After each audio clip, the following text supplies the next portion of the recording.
Hello friend, आज सी के second lecture में हम लोग देखते हैं वेरिएबल को। तो वेरिएबल हम किसे कहते हैं?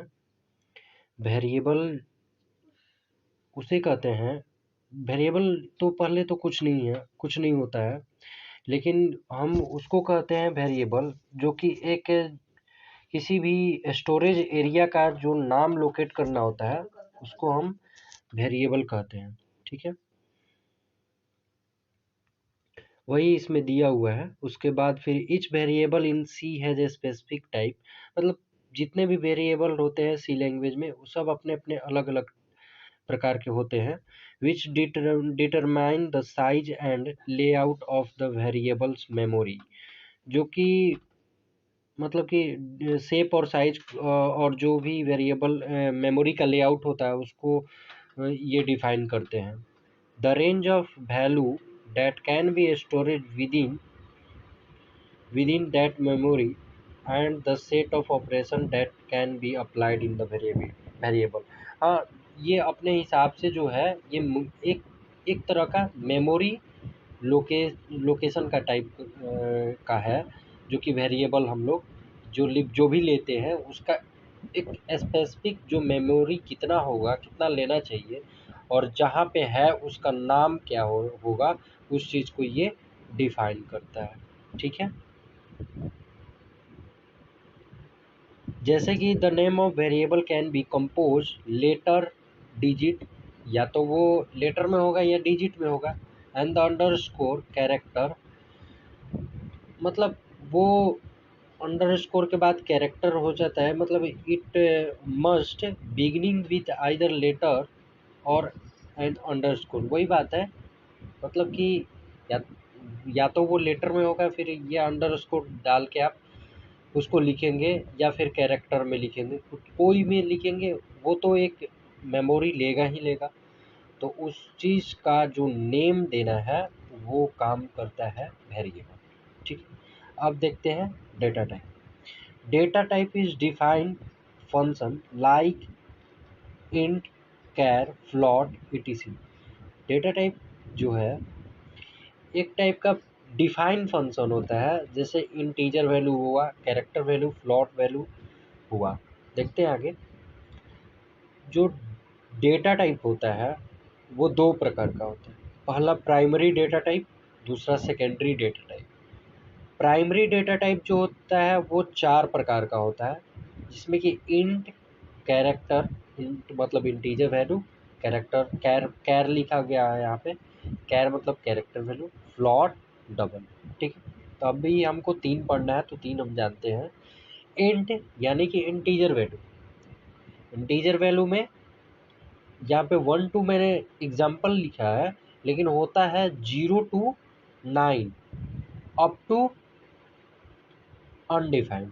ठीक है, यानी कि 0 से 9 तक होता है, और 9 के बाद आप जितना चाहे मन उतना लिख सकते हैं।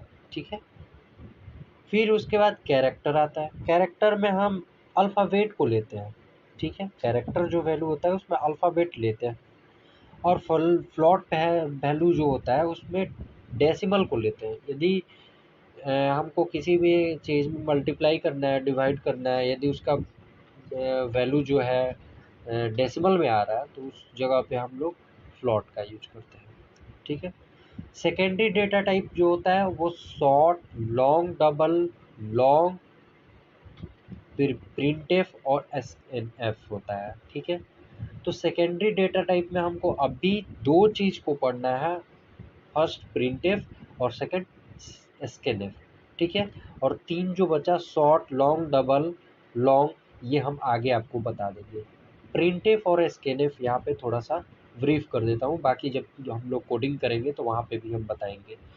तो प्रिंटफ जो होता है, कोई भी लेटर है, जब हम एंट्री करते हैं तो जो डिस्प्ले पे हमारा शो होना चाहिए वो हम प्रिंटफ में लिखते हैं। जो हमको शो दिखाना है जो वो हम प्रिंटफ में लिखते हैं। और स्कैनफ वो होता है जिसको कि हम यूजर के द्वारा उसमें इनपुट दिया जाता है, और वो जो लॉजिक लगता है उसके बाद हमारा जो आउटपुट आता है जब हम ब्लैक स्क्रीन पे करते हैं जिसको कि हम लोग कंपाइल करा के जब रन करते हैं तो वहाँ पे पूछता है यदि हमको एक कैलकुलेटर बनाना है सपोज, तो वहाँ पे हमको यदि 2 और +2 दोनों को यदि हमने ऐड किया तो जो ऐड किए तो उसमें स्कैनफ में जो डेटा एंट्री हुआ तो उसका जो है यहाँ पे वो वैल्यू को स्टोर करता है और लॉजिकल ऑपरेशन में ये हेल्प करता है। ठीक है, ये अभी क्लियर नहीं हो रहा होगा, जब हम कोडिंग करेंगे तो अच्छे से हम क्लियर कर देंगे वहाँ पे। अब आता है डेटा टाइप का जो स्टोरेज होता है, वैल्यू रेंज होता है, ये है। तो यहाँ पे कैरेक्टर वैल्यू जो है वो 1 बाइट जो है वो स्टोरेज लेता है और इसका वैल्यू रेंज जो है -128 से लेकर के 127 और 0 से लेकर के 225 तक है। वैसे ही अनसाइंड कैर है, साइन कैर है, इंटीजर वैल्यू है, फिर अनसाइंड इंट है, शॉर्ट है, अनसाइंड शॉर्ट है।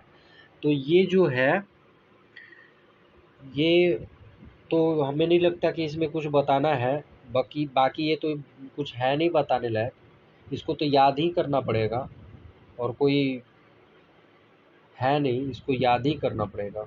जितने भी हैं सबको याद करना पड़ेगा कि इंटीजर वैल्यू में कितना होता है, फिर से कैरेक्टर वैल्यू में कितना होता है, अनसाइड में कितना होता है। और हमको अभी सिंपली जो है ना स्टोरेज साइज को ध्यान में रखना है। फिर से वैल्यू रेंज हमें अभी नहीं पढ़ना है, बाद में हम इसको पढ़ेंगे तो समझेंगे। तो अभी याद हमको करना है स्टोरेज साइज को।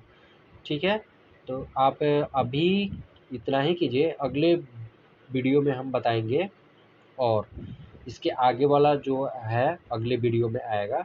तब तक के लिए जय हिंद।